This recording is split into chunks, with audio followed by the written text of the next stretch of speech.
UFC ლონდონის კარდამდე სულ რაღაც ერთი დღე გვაქვს დარჩენილი და ეხლა მიგეტყვით ჩემს სამ საუკეთესო პიკს ამ კარდზე.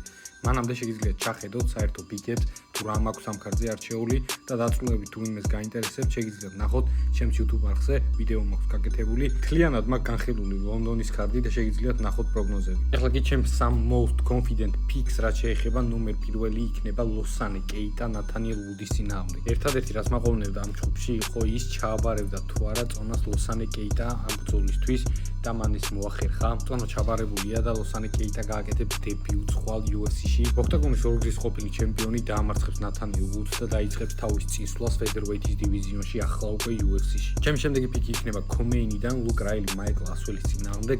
ეს ბრძოლა გაიმართება დგომში და სტრაიკინგში. ლუკ რაილი აუცილებლად დაამარცხებს მაიკლ ასველს. და ბოლოს მეინ ივენთიდან მოსარეულოები გადაურბეს ლერონ მორფის. ეს ბრძოლა იმაზე უფრო ადვილი იქნება მოსარისთვის, ვიდრე ხალხს გონია. უბრალოდ ვერ გაუძლებს მორფი მოსარის ჭიდაობას და ground games.